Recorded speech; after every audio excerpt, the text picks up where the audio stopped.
Welcome, all humankind, to another wonderful episode of Cosmos with Cosmos. I'm Brandon. I'm Liz. I'm Mike.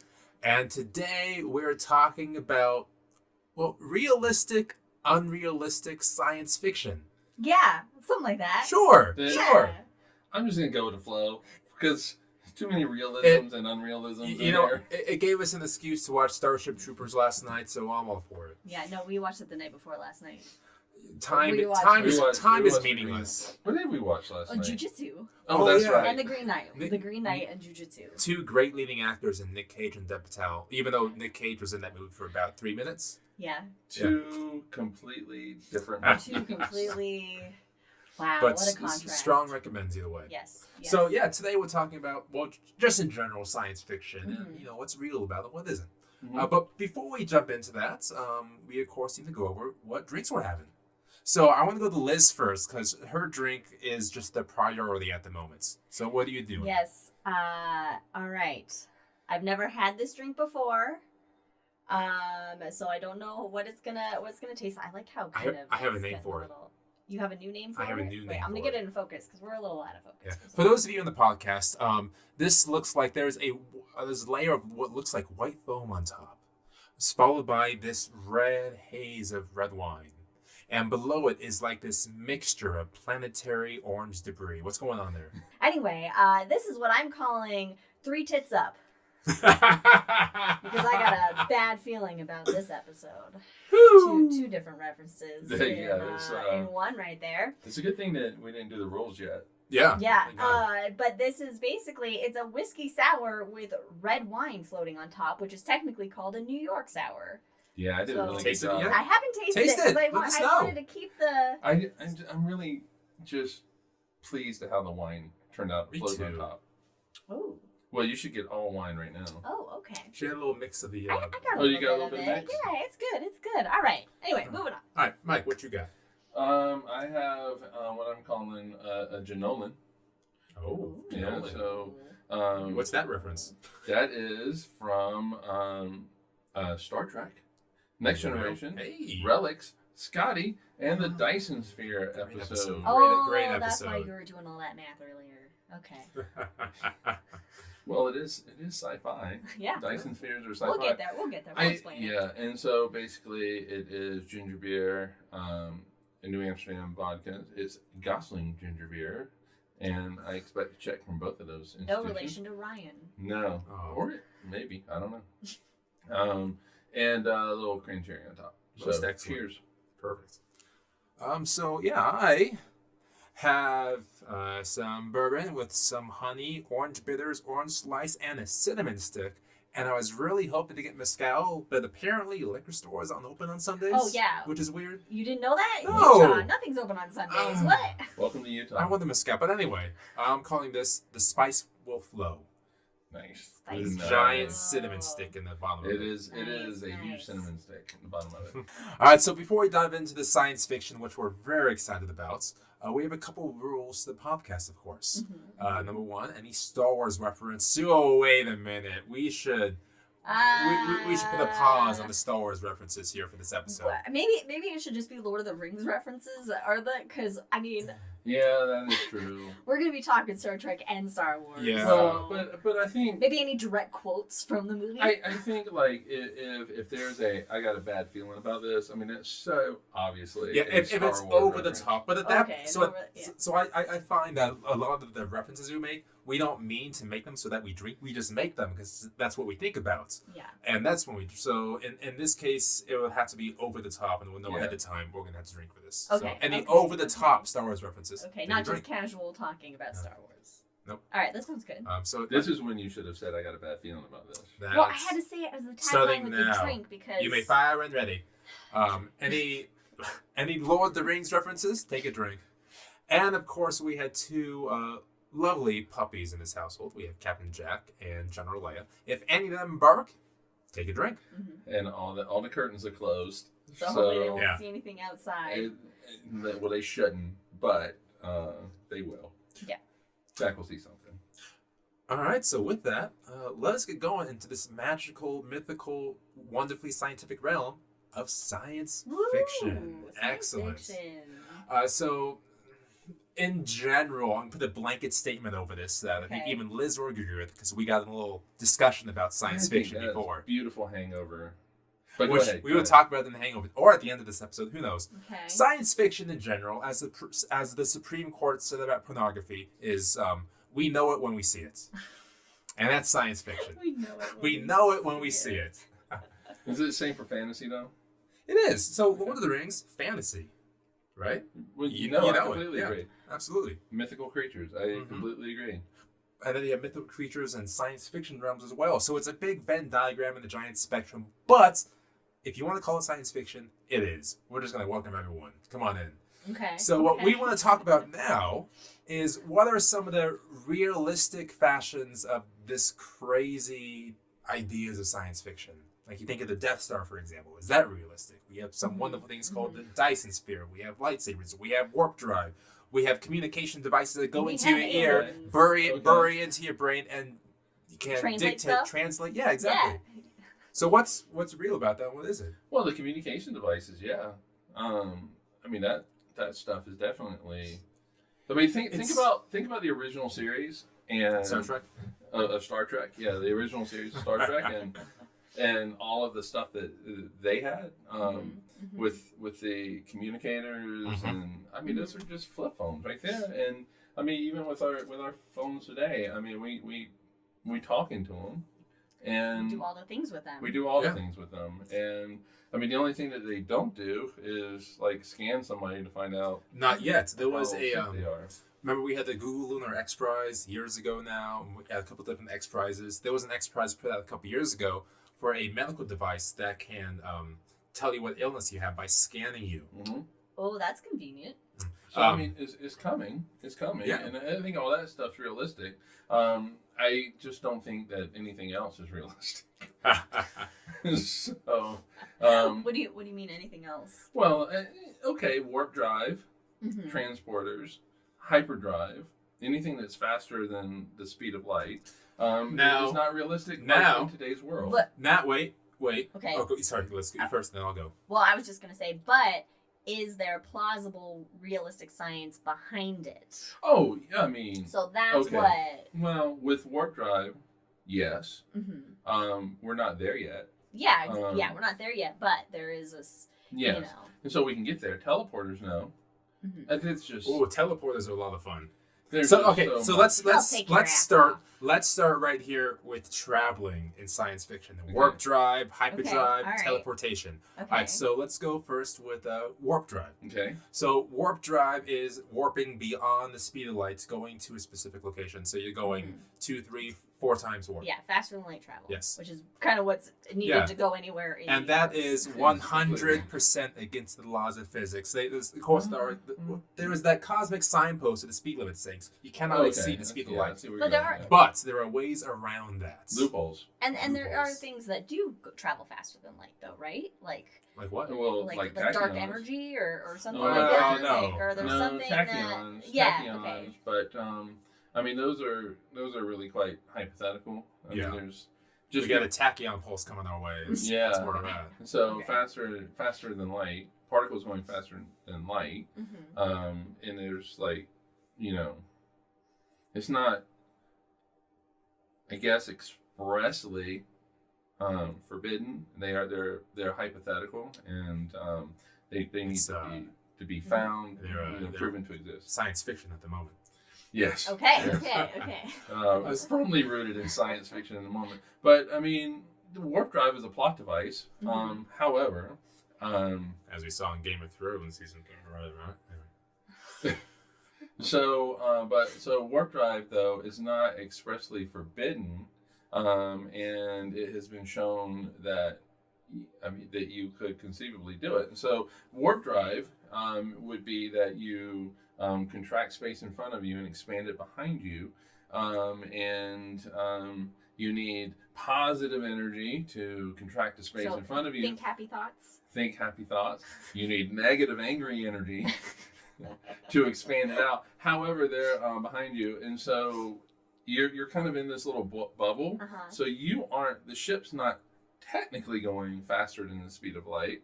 But by contracting and expanding space, like a you slinky. you get there quicker. Yeah. Okay. I read it's kind of like, think of it as like an escalator, and so the space behind you appears to expand, whereas the space in front of you, as you go down. How much energy would that require to contract and expand space in front and behind you? Well, it used to be a phenomenal amount, but now they've gotten at least the contracting part down to, you need something about the mass of the sun. So that's reasonable. That's reasonable. Reasonable. Now, the main problem though was the negative energy, which, how do you get this negative energy thing? Energy should be is positive, but there was a physicist that pulled a Newton, and while he was sequestered for the pandemic, he worked out that you could actually use positive energy in this little kind of creative way to expand, and so now this warp drive falls now into the realm of possibility, possibility, even though we are probably centuries and centuries away from actually. But it's realistic, unrealistic. Okay. Yeah. Sci-fi plot device. Constricting and expanding space in front and behind you. That's one way you can travel faster. Liz, what do you have for another way we can travel through space? Wormholes! Wormholes! Exactly! Yeah! How would those work? Oh God! It creates a bridge through space, right? So it kind of like links.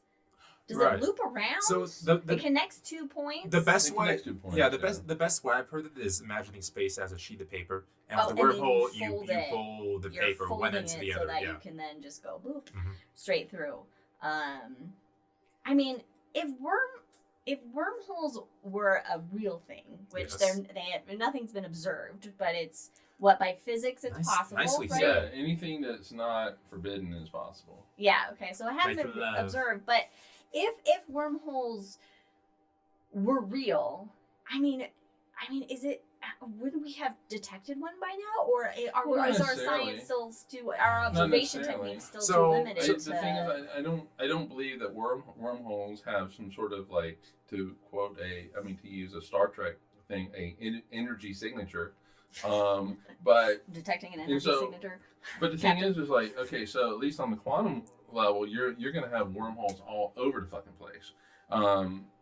Space-time is so chaotic on the quantum level that you are making wormholes all over the place. They don't go very far and they don't last very long, but they exist. And so the question is, are wormholes on a larger scale, like it fits ships through, people through? Yeah, and what happens once you go into that wormhole? Once a wormhole, let's say a wormhole pops up in front of you. Okay.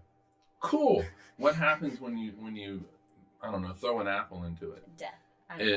It should instantly close.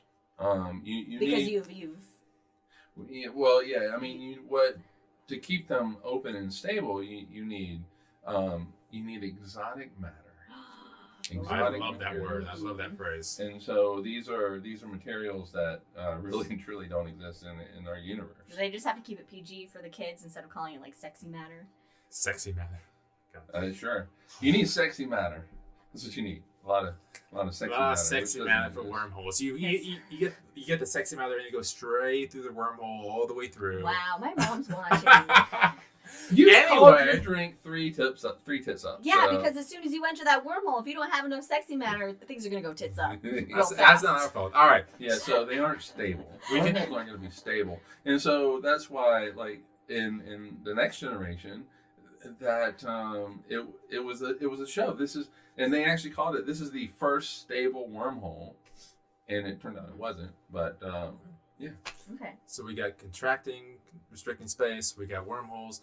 And then one of my favorite ways to get through space is from the great science fiction show, which has many PhDs working on it, Futurama.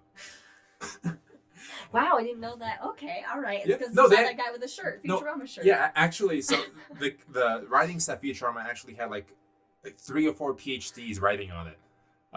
So the way they did this is they actually move space around the ship, and that's how it went faster. Is the ship didn't move, is that the ship got space itself to move around it. Oh, so kind of like warp drive. In the modern physicist way of Not necessarily Star Trek, but even though Star Trek might be doing the same thing. Yeah, cool. That would be neat. And now we, of course, have to go to teleportation. Nope. He says nope automatically. Nope. Which is understandable, because as of right now, we can quote unquote teleport an electron like half a millimeter for a single data point. Whereas if you want to transport a human, say from a ship to a planet, you need to transport a gazillion atoms 100,000 miles away and have it reassembled exactly how it was. Yeah. So number one, is that ever going to be possible? And number two, if you did do that, do you actually kill somebody and create a clone? Liz.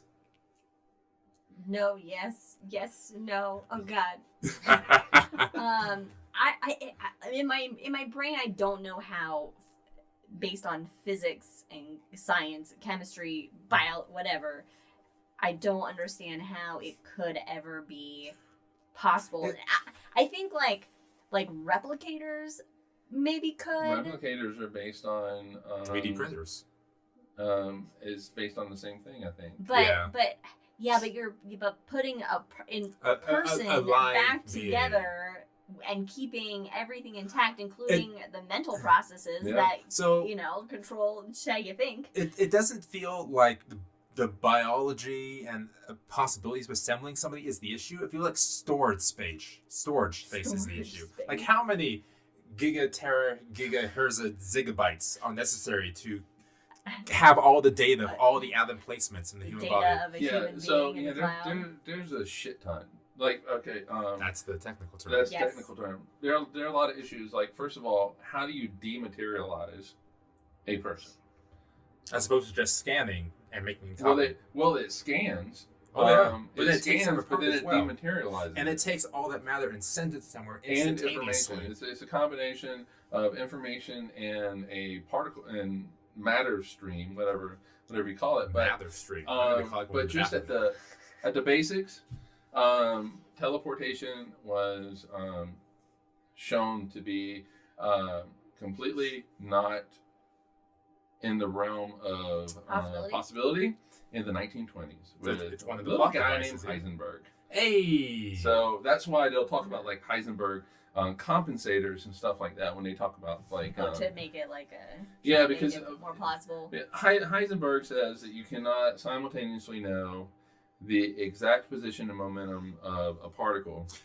On this honest question, can we not know those two locations being things like that just because of laws of nature, or because laws of nature? We do not have the technology to do that? No, it is the way that the universe. It is the way that the universe exists. So it is a fundamental. Now, hold on. It's a fundamental nature. Interrupt him. It is a fundamental nature, fundamental attribute of the universe, and so you can't do it. So you can't have Heisenberg compensators in real life. Now, you can't do it. Why can't you have two different machines locating two different variables of the same electron, what have you? But isn't it? It's not just two different variables, though, right? Because it's like. So here's the thing: if you want to scan an electron, I do. What do you do? Hire other people to do it. You hire other people. Got a really expensive machine. So what those other people that you hire to do it, how are they going to look at this electron? They're going to use light, right? Okay, so light has a wavelength. That wavelength has a certain energy to it, and so when you look at that electron, your error in knowing where that electron is the wavelength of the light, and so the idea is to make that wavelength as short as you possibly can. Mm-hmm. The thing is it's going to hit that electron. It's going to impart energy to it. You don't know which way that electron is going to go, and so that energy is the momentum of the electron. Ladies and gentlemen, welcome to Science Communication 101 with Mike George, who did a phenomenal job about the Heisenberg uncertainty principle. Was it? Wow. That was great. That was beautiful. The Heisenberg uncertainty principle.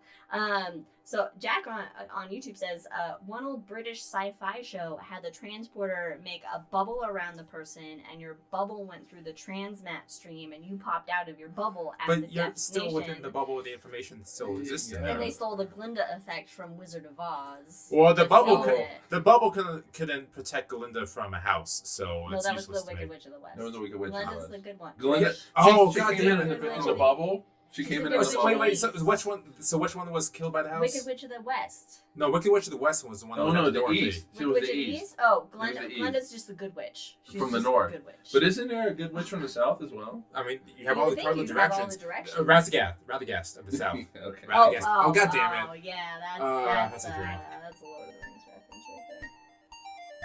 Okay, so We went from Transporters to Wizard of Oz to then Which a Lord makes- of the Rings I mean, reference. how did Dorothy tap her shoes 3 times? She was hitting the correct electrons It was all a to dream. open the It was all wormhole a to get. dream. Yes. It was Andre, yes, it was. Okay, Alright, so so- Transporters are no-go. They're not... They're a great device though, and there's no way that Gene Roddenberry could get around it. I mean, because You need a plot device. you in need some it way. Yeah. because it's not like the Enterprise can land on Mhm. on the surface. I mean, you can use shuttles to get you down, but Which Riker was the transporters are best so much at? quicker.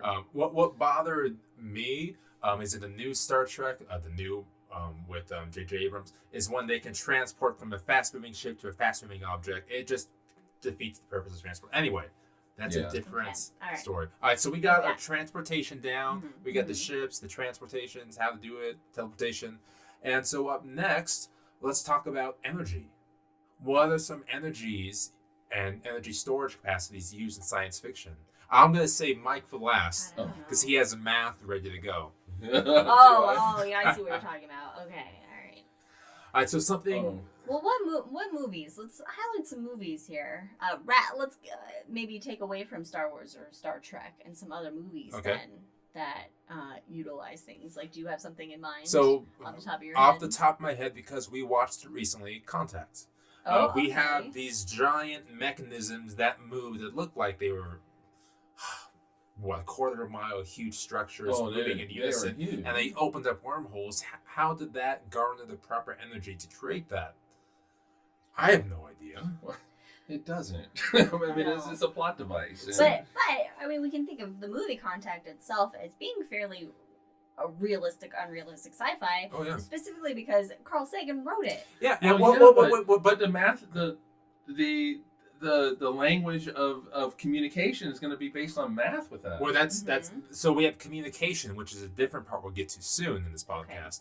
all right. But I'll say the one of the cop-outs Carl Sagan had in that movie is that the wormholes and the energy used wasn't created by the alien species that contacted us. They were relics left over from an earlier civilization or earlier Right. species. Mm-hmm. Yes. So even that laid it up to, as we all know.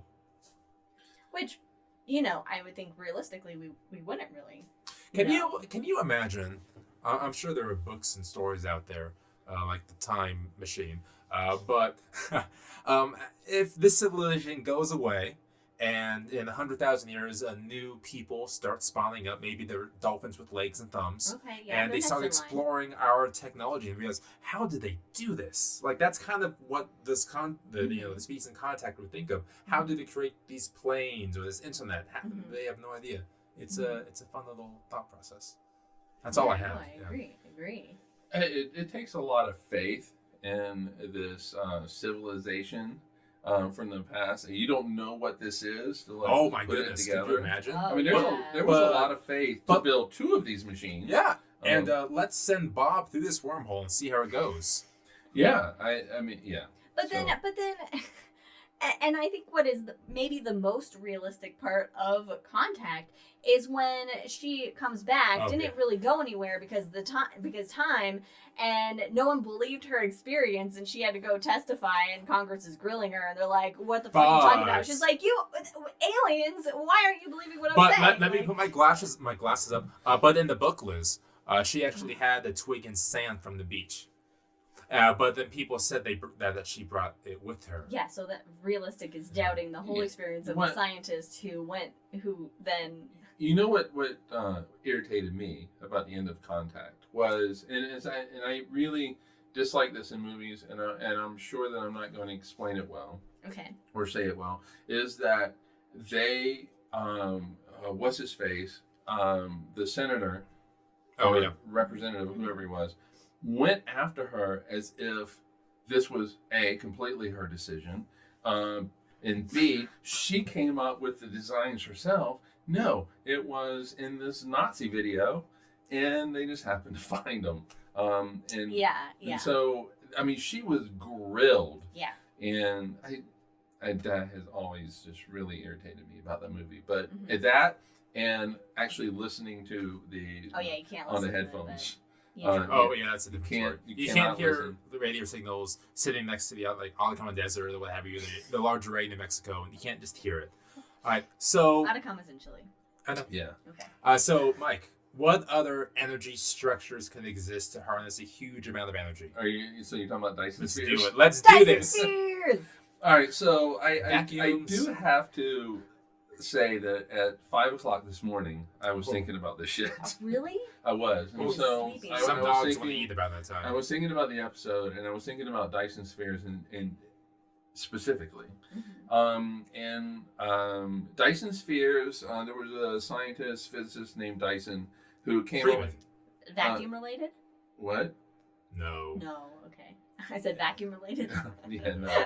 In the 20s or 30s, it was... that sounds right. So 20s or 30s, it was about basically 100 years ago. Oh, he came up with the idea of, hey, why don't we... it was a...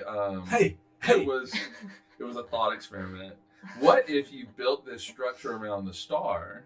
Because, a planet only receives a small, very small fraction of light from the sun. Yeah, especially the further away you are, less light you get, less energy and so you get. if you build this structure around the star, you should be able to harness more energy and get more energy from that star. And so this idea of a Dyson Sphere was created. It kind of blew up, and sci-fi writers really grabbed a hold of it. It's great. That's why. Yes, but Dyson himself really wished that his name wasn't attached to it. And really kind of and truly what he envisioned at first was these like little pockets of area that were just kind of receiving light from the sun and giant solar panels. Basically, yeah. Can you what science fiction like books or movies or whatever is the Dyson Sphere used in? Just to kind of the TV show is Star Trek Next Generation. It's actually in Relics. And so the episode Relics. Oh, that's right. In the episode Relics, Scotty is on the Genolan. That's the name of my drink. Which is a great episode. Oh my goodness. And he has crashed onto the outer surface of this Dyson Sphere that completely envelops the star.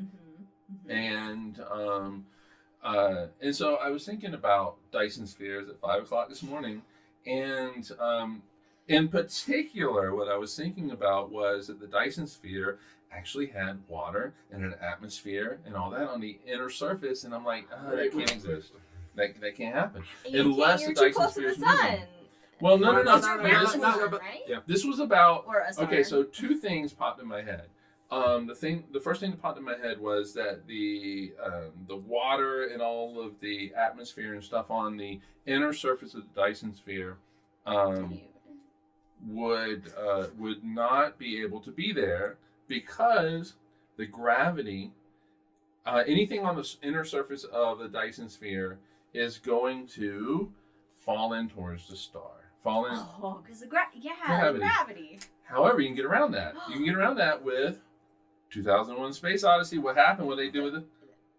I don't know. You spin it. You were right. Yeah, okay. Artificial gravity. Yeah, you got it. All right. You got this is my brain, how I communicate. So, for all those that are listening, Liz was doing circles with her fingers. Yeah. And so you spin it. But you have to spin it really quick, and it did not appear to be spinning in the episode. But go ahead. if you had your classical Dyson sphere with the structure around the star, you would have to spin, I'd imagine, individual structures. You can't spin the whole thing at once because that would just you can't do that.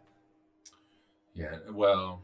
Yeah, I mean, I'm sure you could in some science fiction. Science fiction? Super science fiction, yeah. Science fiction square. So I'd imagine like each individual segment would have to be turning in its own. This was a complete structure, right? And so there are so many forces on this on this Dyson sphere. The star is trying to pull it in, and so I mean fundamentally there's the question of is there a material that actually can withstand the forces that Ooh.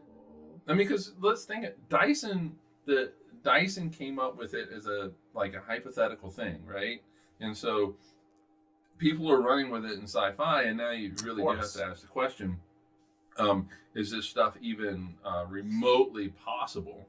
So the second thing that I was thinking about was: is there enough material in the usable material in the solar system to create a Dyson sphere at 1 AU away from the sun, which is 1 astronomical unit, which is a distance the Earth is from the sun. So the idea, again, Dyson sphere, not the original, but the classical science fiction says, is that surrounding a star with substance gains energy. So imagine a sphere of something, maybe not solid, but it has spaces in between it, of course, but stretches the entire orbit of the Earth, surrounding the sun to gather its energy. That's a beyond mammoth structure. What happens to Mercury and Venus? They're still in there. Well, they're well, Mercury will have to be gone for a reason Mike will get into. Okay, well, there are let's be honest. There are various models of the Dyson sphere. Okay. You can have rings. So maybe just one ring. Which goes around. Really quick, when you hear Dyson sphere, I have an image I think of. What do you think of as the fucking vacuum? Okay, so Liz thinks of the giant vacuum. It's a fucking $500 vacuum. The giant vacuum from Spaceballs that suck up the atmosphere of Gyridia. Mike, what do you initially think of when you hear Dyson sphere? I think Star Trek Next Generation, a sphere that actually surrounds the entire. I think. What do you think about? I think of a honeycomb structure around the star. Yeah, it's not solid. It just has its little spokes around it in the honeycomb sphere. It's exactly what I think of. Yeah. So there's holes in it. Massive holes. Yeah. Okay. Yeah. So I think that's actually one of the versions of a Dyson sphere. Dyson sphere, I think, is just kind of a catch-all term because it can be rings. It can be kind of like what you're talking about, where it's a series of rings. And a Dyson sphere, that's what one of the people were kind of like hoping for with the whole, was it the dimming of Beetlejuice? Yes, Beetlejuice. I was so hoping. And people were like, oh, it could be a Dyson sphere. It's not. If you remember a podcast from last year, or just in general, the star Betelgeuse, the shoulder of Orion, was dipping in brightness. And people were thinking, what is it? Is it aliens? It has to be aliens. It has to be aliens. Or it's about ready to explode, which is what I want. I was hoping for that. But one of the offshoot chances, which is always one of the last things to cancel out because you can't disprove aliens, is that it was an alien Dyson sphere around the star. Yeah. That would have been cool. That would have been cool. Going back, Jack says, and I think, Jack, are you referring to Roddenberry? He was all about the Dyson Swarm model and had some cool ideas for rings, too. Swarm's always fun in space. And I dial a rotary phone to speed up the Dyson Sphere. Yeah. Okay. Yeah, and I mean, the honeycomb thing actually could work. As well. It's all about collecting that energy, right? Yeah. Which really, at the end of the day, is what the Dyson Sphere is all That's about. The goal, right? And so this morning at 5 o'clock in the morning, I decided that when I woke up, I was going to play a little Assassin's Creed Valhalla. But after that, some math. I was going to do some math. He in fact did some math. I in fact did some math. It was. It is in my notebook on the He was at the dining room table just writing in his notebook. I was like, what are you doing? He's like, calculating Dyson Sphere stuff. And I was like, all right. So I wanted to know, what I really wanted to know was there enough mass in the solar system to actually build a Dyson Sphere at the Earth's location? Now, do you consider a Dyson Sphere the solid sphere or the honeycomb object? I was going to max out the mass, so it was going to be a complete sphere around around the What'd you find? sun. I found that if you assume that it's well into the future, and we have created some materials that it's all about the density of the material. And so if you have at 1 AU, the Dyson Sphere is 1 meter thick. That's, oh my goodness. That's it. So 1 meter, by the way, is about 40 inches. Thank you. So it's 39 something, but we'll say 40 inches. So it's 40 inches thick. It's fine. The Dyson Sphere is 40 inches thick, and if that's not. It's a huge structure. It's a huge structure, and it's not very thick, right? Yeah. And so that's really thick for that big of a structure. It is really thick for that that kind of structure. But if you assume that 1 kilogram per cubic meter, which is the density of water, and no, wait a minute, no, that doesn't seem right. Anyway, so 1 kilogram per cubic meter, just so that it was easy calculation. Uh-huh. Yeah. The mass that you need is mercury to create that. So you would take the entire planet of Mercury, spread it around like butter on toast, Yes. to create a Dyson Sphere. Yeah. Follow up. How many Skittles is that? Six. You know, You thought about Skittles. I did think about Skittles. I did think about Skittles. And I was going to calculate it, but I was like, no. I feel like we need to add a new rule, any Skittles reference, take a drink. That's been our thing for a long All right, while. right now, everybody. Oh. All right, Okay. sure. Starts now. Skittles. If you do the average density of the Earth, it Nice. is the entire mass of the solar system minus the sun. So anything outside of the sun, you need all of that mass to create that Dyson Sphere. The problem is that mass also includes the gas and gas giants, which is not usable. And so that's your range right there, from Mercury to all the mass of the solar system. So how then realistic? How plausible is a Dyson It's not. Sphere? It's not because what goes around the sun? Comets. They're going to impact it. What goes around the sun? Asteroids. They're going to impact it. And so the Dyson Sphere is not... If we have the technology to create a Dyson Sphere and cannibalize Mercury, it feels like we have technology to say, hey, comets, maybe don't hit us today. I'm sorry, Mercury. Yes, don't. Hey. Don't. Hey, man, I know we have our issues, but maybe don't So hit us we're going to today. do like me and Winter, where I put my hand out like this. And, Winter's the cat. Cat. and Winter is the cat, and Winter will not jump onto the That's counter how it to get a works. treat. So we're going to do that with He has comets. to All right. wait. He's Stop! taught the cat how to wait. All right, so there is our energy in science fiction. Now let's take a very broad view, since we're about 40 minutes into this now. Let's take a broad view, and let's kind of talk about the most realistic worlds of science fiction. Well, hold on, Liz has a thought. we have a YouTube question. What would the energy from a Dyson Sphere be Everything. used for? And that would be everything. Mom. Everything. It would be It would everything. be just so It- we don't. it would we power don't- It would power civilization. everything.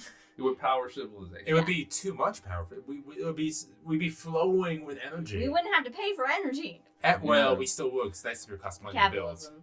But And anyway. you know what? One more thing about the Dyson Sphere, because I mentioned this, and Brandon and I actually talked about it for a brief moment, is can you imagine an alien species that is studying our sun? Yeah. And as we are constructing this Dyson Sphere, they don't see us constructing the Dyson yeah, Sphere, 'cause, though. like, But what they do is they see our sun slowly dim, and then it just blinks out because we put the final piece in. that would be And crazy. That would be crazy. That's what we were hoping for Beetlejuice. Well, one of the Partially. I was hoping for it to explode, but it's me. Anyway, I really wanted to do Anyway. that boom. what? Okay. What But was, anyway, what was the next thing? That was great. So the next thing, because we're kind of running close to time here, we're 42 That's minutes fine. in. Whatever. Okay. We're still gonna- it's fine. Let's talk about just in general the most realistic scientific worlds or universes out there. Oh. I'll go first since I posed the question and I had 20 seconds to think about it. I'm going to go with, pause with dramatic effect, Blade Runner. Don't laugh. Because Blade Runner doesn't have to deal with warp drive or wormholes or traveling beyond the solar system. It has to deal with... That's a drink, Oh, ladies shit! and gentlemen. It's been so long since we've had a dog bark dream.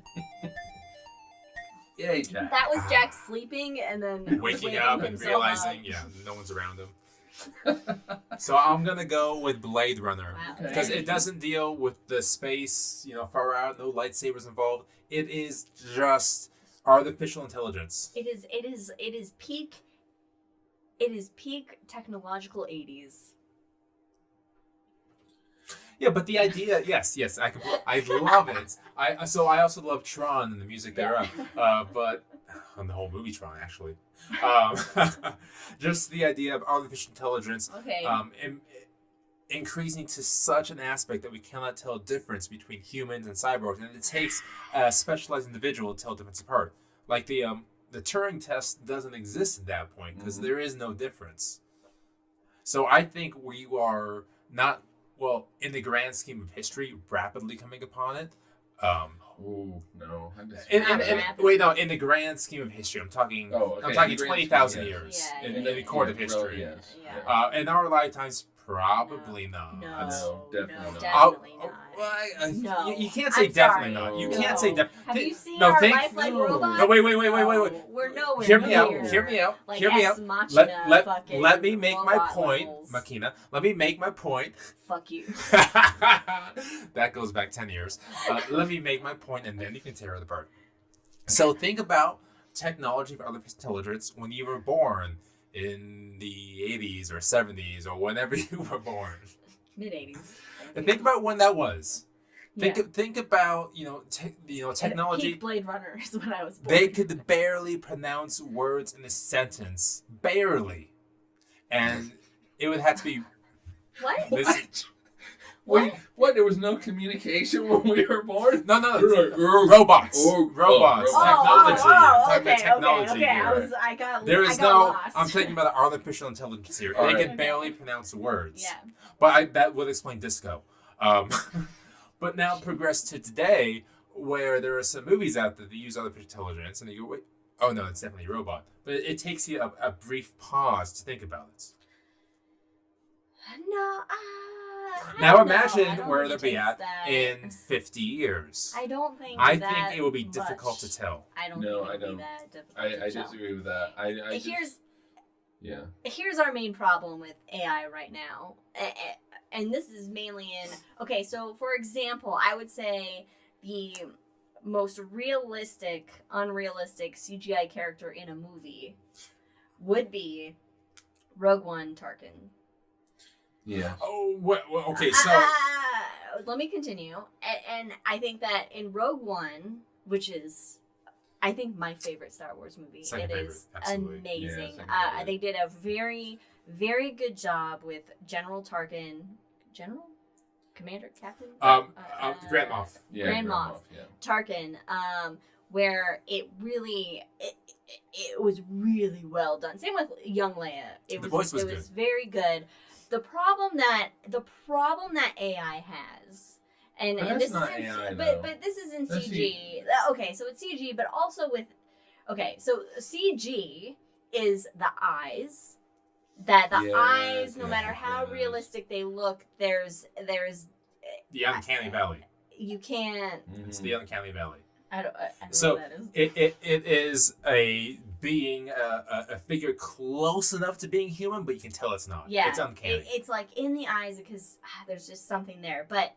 And it's I don't know. But for AI, that you don't the realism could possibly be there in 50 years. The realistic look of somebody looking like not in 50 years. I Okay. would say much longer for that realism Whoa. of like where a robot looks as human as you do and feels as Okay, human. that's the thing. But it's also that the genuine humanity is, I don't think that is something that you can at all program into a Mhm. machine And I'm. using zeros and ones. Can I walk back humanity really quick and Can I- save life? Because you can look at Jackie Yeah, and tell his life behind it. any life, you can't program it because we should watch Bicentennial Man. it's just too soon. it's chemical, really, is what Probably it is. It's too chemical soon. and electrical. Okay, but all right. Okay. So okay. it's not something that. But machines can be around off chemicals and electricity.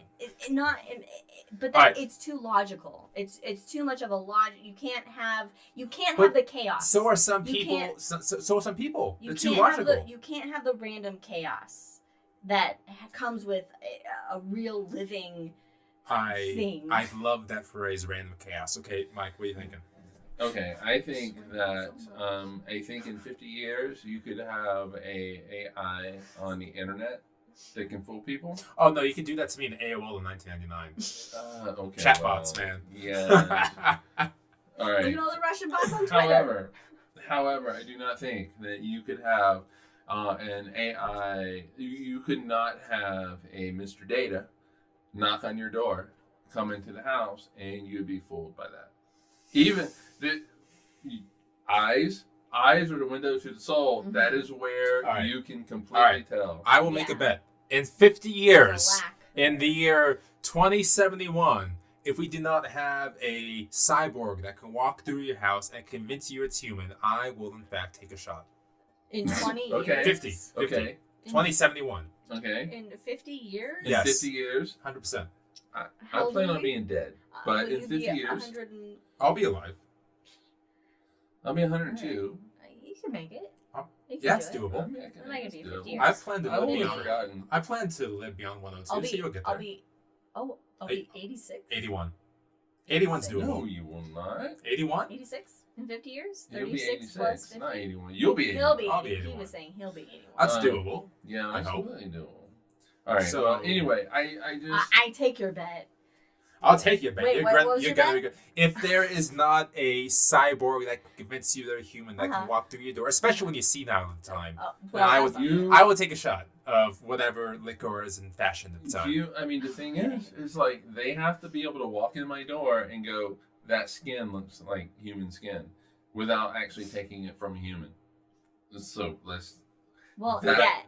I Yeah. don't think it's possible. in 50, any- I- not gonna be- 50 I years, I don't- think so. Honestly, I don't think it is ever possible physically based on science, based on any science. I don't think it is physically possible because I don't think there's anything I think you can get really close, but I think you'll all, as a real human being, as a real living thing, that you won't be able to Now, tell. let me. Now, virtual CGI wise, I Yes. think you Oh, can maybe now, get, along I think that's Get within there. 10 years. along but those real robots, No. no. along those same lines, let me ask you something that Glory Czar, which is that Adam. yes, Adam, which Adam brought up. So what about uploading your consciousness to a server? Is that possible? And if you do, is that you or just a copy of your See, memories? I don't. No, because it can't. It's not going to be able to think for itself. Not in a real way. It would be based on just past and the coding and the logical thought process of the past, and it's not something that would maybe be able to grow or evolve in thought process and be a legitimate. Everyone talking about AI? Yeah, or like the your uploading? consciousness, like you're not going to be able to. I don't think I don't see how that could be real thing. There Because is it is our thought process it's chemical and electrical reactions that are making it you happen. keep It's not a, wait. You keep saying chemical and electrical, but that's how AI and future AI would using our operate. brains, but it's Oh, not, and what is the brain? It's not. What is the brain? It's a living organism. How do you describe it? Okay, we're gonna get into this. How do you define living organism? Oh, that's so deeper than the Yeah, podcast. it's chemical electricity inputs firing rapidly. Right. I think But that I'm not made by anything else. I'm made just over billions of years of evolution. Right, so that would just be next step of evolution would be the machine done AIs, but living But organisms that's not creating. biological. What's the definition of it biological? It can't evolve what we can. It absolutely can't can. evolve beyond what we make it. I disagree. I think AI is able to develop AI beyond it.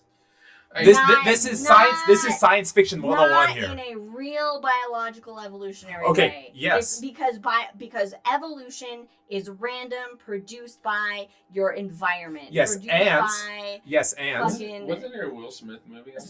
What, iRobot? iRobot. That's it. We're gonna do some improv here. Yes, and. I don't know what my last thought was. It's produced by your randomized. It's randomized, produced by your environment and what's around you. Okay. Yes, right, and. Hold on. The question originally was survival of the fittest. The question originally was, what about uploading your consciousness? Oh, right. I think no. This conversation though. It's just gonna be. I think that you at the time. I think eventually maybe because wait a minute, because electrical, because chemical and electrical, it would just be a snapshot, a picture, and so maybe you could upload that. But interpreting what those electrical and chemical signatures mean might be exceedingly difficult. But our consciousness is not written in zeros and ones. It is. It's not. See, now we're getting into soul. Not. It is. See, we're getting into soul now. Computers are all zeros That's and what ones. our brain it's is. all one. Our brain. Agreed. Single 100%. language. Our brain is a computer. It's on and off. It's synapses. On and off. On and off. It doesn't On and off. communicate the It's same way. DNA It's not connecting to programmed represents the the same on and way. off. See, what the thing is It's now we're getting into the idea of a soul, and when you say that our brain is more than zeros and ones, now you're getting into well, no, it's metaphysics. It's soul. It's however the neurons react, but Which is it's but not zeros and ones. It's chemistry and it's not zeros electricity. and ones. That's what It's on and off. it's a. It's the basic. Oh. It's the basic language of the universe is math. Yes and no. Yes, and yes. it's I don't know how to explain. it's a fundamental understanding of that functionality. the basic the language of the universe is math. Yes. Now, Karen, sorry, we do not know everything about the brain. We know very little about the brain compared to how it works. It's fascinating, actually, how little we know about the brain, because it is the most complex object in the universe that we know of. Okay, that we know of. I'm going to say that. That we know of. That we know of. Hubris. I'm good. I'm good. I'm honestly, even beyond black holes, I'm good with saying the brain. Oh no, black holes are the simplest things in the universe. You just need 4 fucking numbers. That's it. So, I'm happy saying the brain is incredibly complex. It's incredibly complex, but also, she did bring up, can you transplant the brain? Yes, transplant the brain. All right, philosophers. Let's talk about if you transplant the brain, are you that person or you're the person in the body? Okay, let's skip that. Are we transplanting the physical brain? We're gonna doing what Adam is talking we're about. We're gonna skip that. There is a great series on Amazon called Upload, which deals with life after death and uploading consciousness to an afterlife, which is a lot of fun. But that's. I don't think your consciousness is I don't think it's a tangible thing that can ever be uploaded.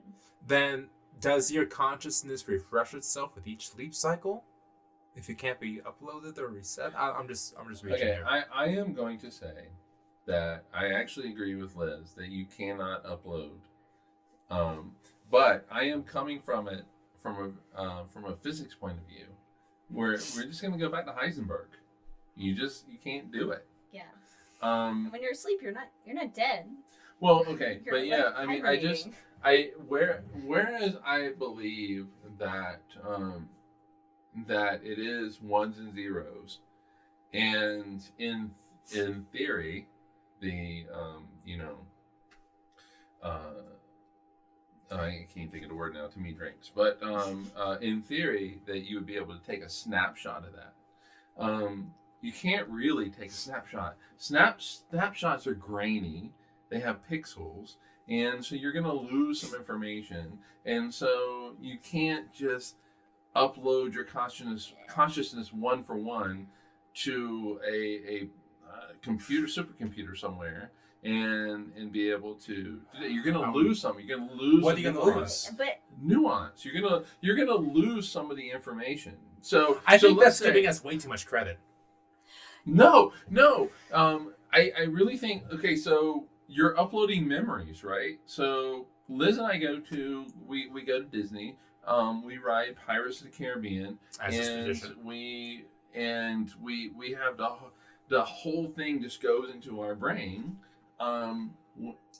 Uploading our consciousness, you'll get the main picture of what that experience was, but the upload might lose some of the faces. No, let me tell you why.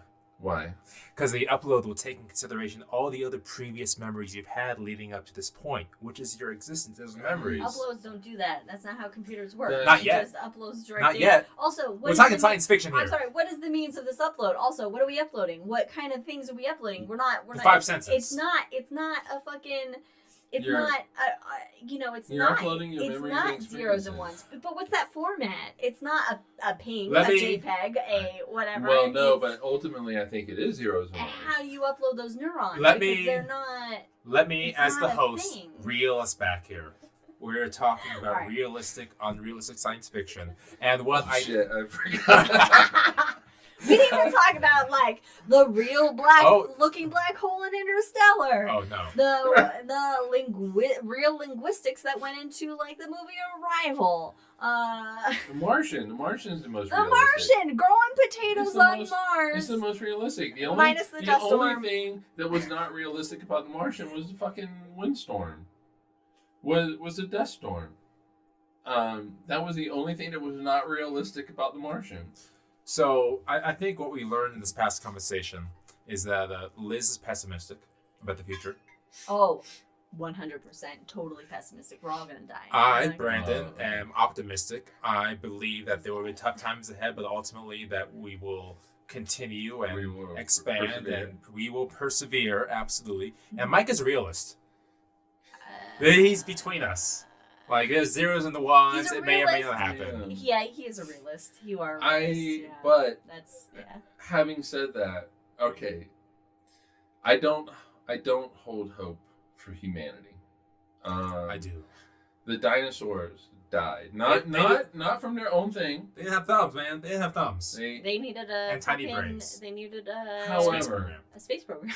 our thumbs can actually come right into our fist and extend that index finger out and push the button to annihilate all of humanity. Actually, Contagion is the most realistic movie. But we have it because we're thanks to But fucking it's not living science it. fiction. It's not science mutually fiction. assured destruction, which is not science fiction. Which Um, ultimately, somebody's going to say, fuck it, and they're going to press that button. all right. We've been here for an hour now, so let me ask the question. Mike, what is your favorite science fiction world?